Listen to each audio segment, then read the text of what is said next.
Hi, and welcome to another video. My name's Kate and I'm an abstract landscape painter based in South Yorkshire.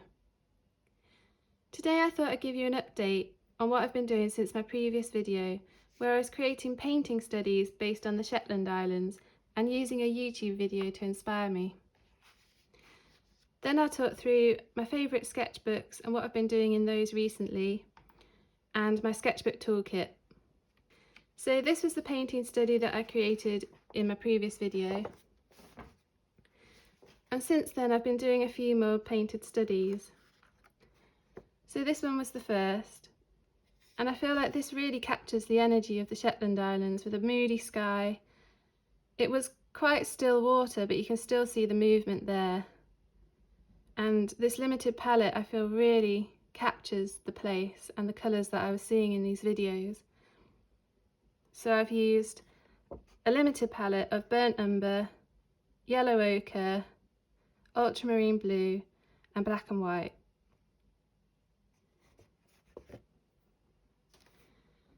And then this was the other one, and I just absolutely fell in love with this piece. I don't know what it is about it, but I just love it. I think some of the mark making is really interesting, and how I've managed to capture the movement of the tides in this water area. And it's still quite an abstract scene, and I really like that, and it just seems to capture the energy of the Shetland Islands really well for me.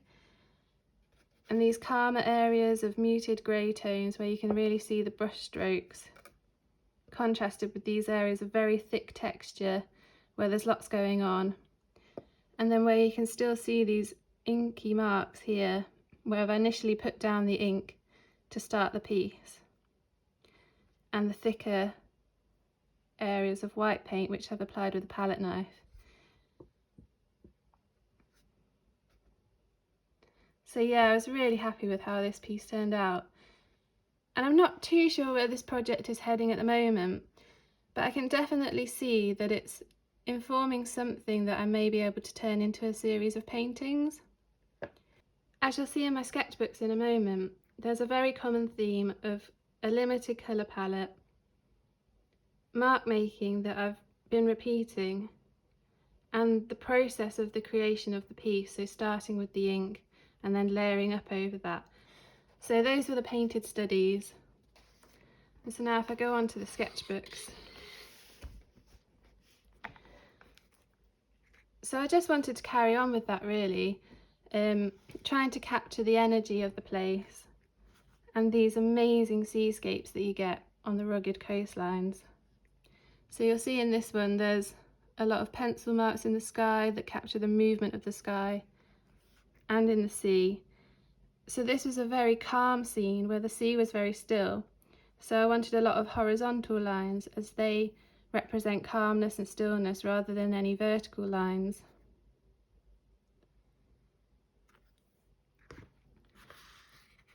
Whereas this one, the sky was moving quite rapidly. So I've introduced a diagonal element here to capture that movement, and that contrasted with the diagonal slope of the earth, and I just really like the composition of that. And then I do also use gouache. That's the only paint that I'll use in my sketchbooks. That's just to be added with a palette knife to create a bit of texture and create these cloud shapes in the sky. I don't think I've got, no, there's none on that one.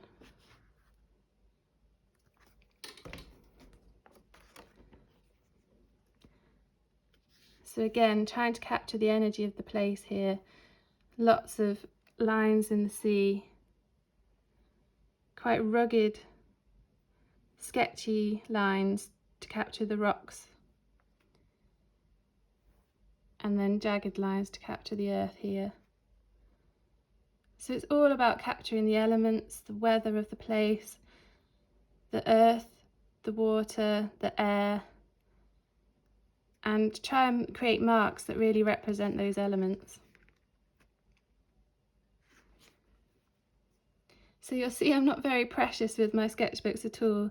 In fact, in this piece, I ripped through the page, so I had to do a bit of patchwork to repair a little hole there. But yeah, I'm not precious about my sketchbooks at all. They're really meant to try and get things down quickly, capture energy and the feelings of a space, rather than creating a photorealistic image.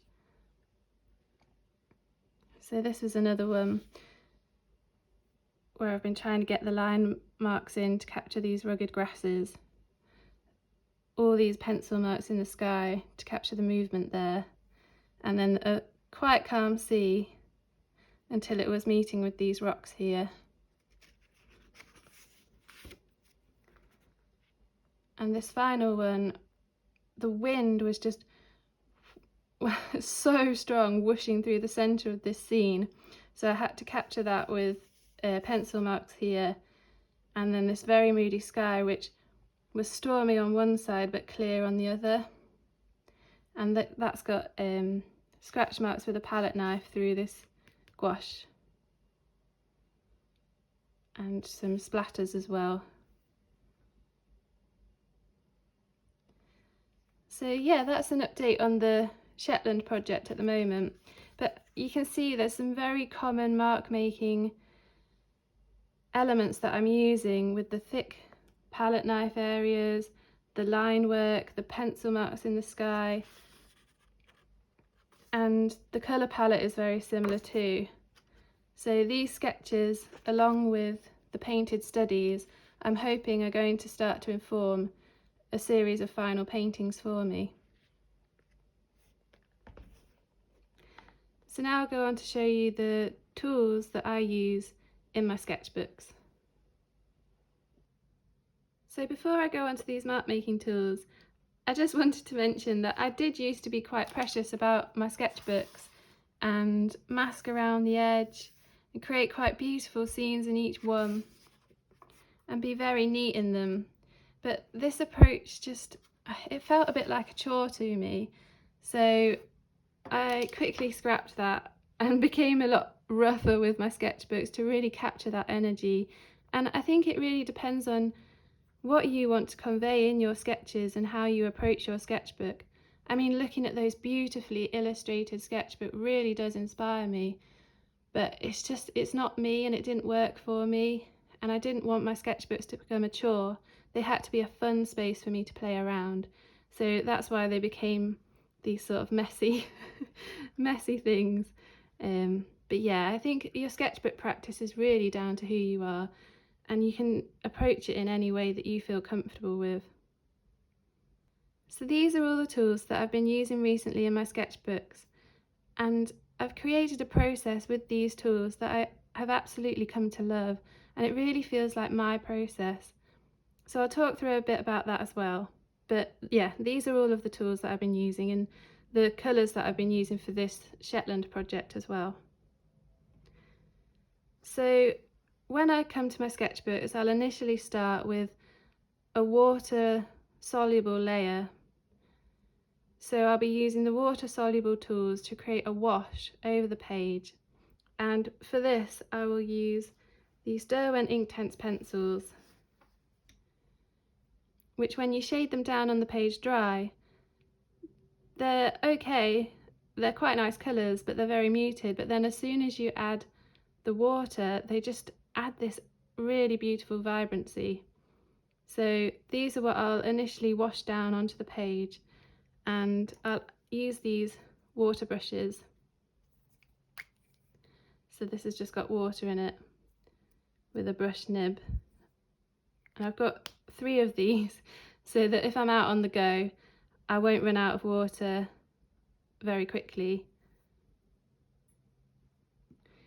And you can get them in different tip sizes, and I've got a square one as well, but I don't know where that's gone.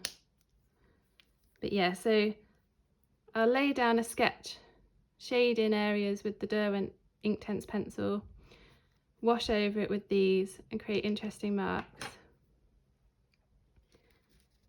And to add a bit of texture as well, I'll be dabbing with some kitchen roll and scratching into it as well with my palette knife, and just moving the water around with this. So that will be my initial layer. And these woodies are absolutely fantastic. These are water soluble too, so that will be one of the initial tools that I'll use to block in the darker areas with this black.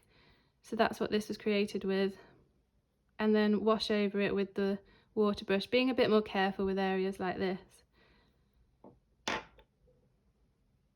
So these are Stabilo woodies, and this is just the shade range that I've been using at the moment, but you can get a huge range of colours. So there's pinks, greens, I think there's even metallic ones. Yeah, there's a gold and a silver as well, but I very rarely use those. And then of course the Caran d'Ache Neocolor 2s, they're another water soluble tool that I'll use in the initial layer. And these are just absolutely beautiful, I love them. Both dry and wet, these are great. And the colour range that you can get in these as well is incredible. So with the Derwent Inktense, when you put water onto those, because it's an ink, you can layer up over the top of it and the initial ink layer underneath won't budge.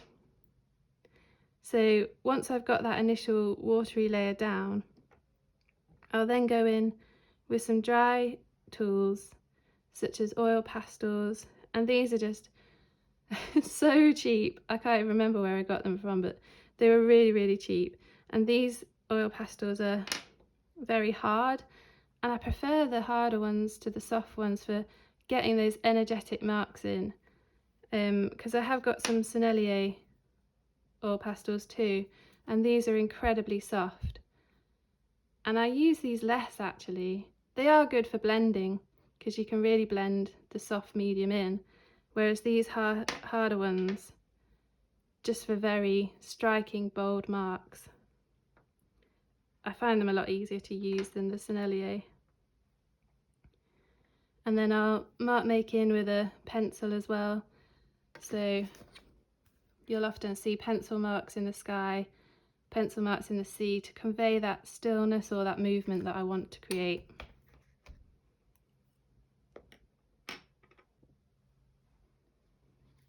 And I'll also use these Derwent drawing pencils in a similar way to the standard pencil to create movement lines and mark making that way. And I feel these are just such an underrated product. These are incredible. They're so creamy and soft to use, and the colour range is just beautiful. If you like muted tones, then I definitely recommend these. You can see, so I've got sanguine here, but they come in just, the greens are really nice.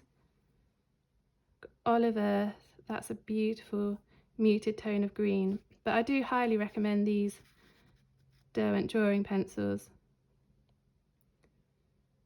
because I feel they're very underrated. No one really talks about them very much, but they are, yeah, they are beautiful. And so I've done my wash of colour, I've put some interesting dry marks in over the top, and then I might come back in with a bit more watery wash, or I may add areas of gouache. So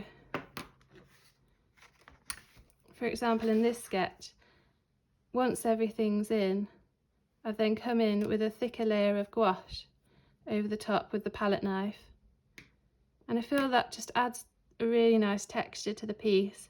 And I just love the grainy marks that you can get by using the gouache and the palette knife over all of the other mediums.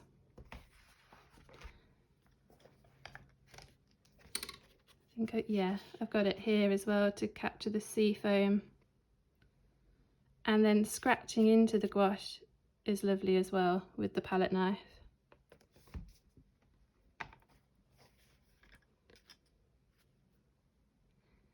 And then I may also add in some more marks to emphasise lines with Posca pens.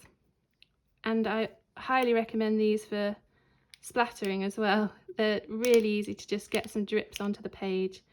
I think I've done that. yeah, so there's a few drops here that I've created with the Posca pen. But yeah, they're fab for that.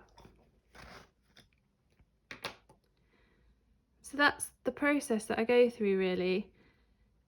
And possibly once I've put the gouache down, I may layer over the top with a dry neocolour too, and that creates a beautiful texture once you've got the gouache on the page and it's all dried, and then you shade over it with this. The texture is really lovely.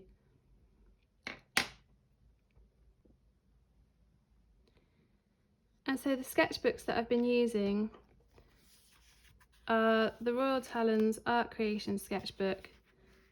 This paper can't take too much water, so that's why I have had to do a bit of patchwork with some cartridge paper over the top there.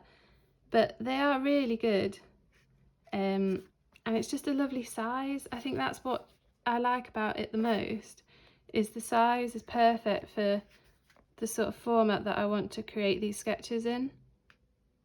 So that's the first one that I've been using, and then this little square one is just a cheap one off Amazon, but it's watercolour paper, so it takes the water a lot better than the Royal Talens.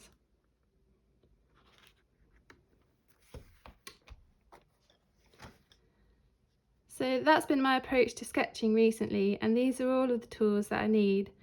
I haven't been out plein air sketching for a while now, so that's definitely something that I'll be looking to do this spring and summer, is taking this toolkit out on the road into the Peak District and capturing some local landscapes.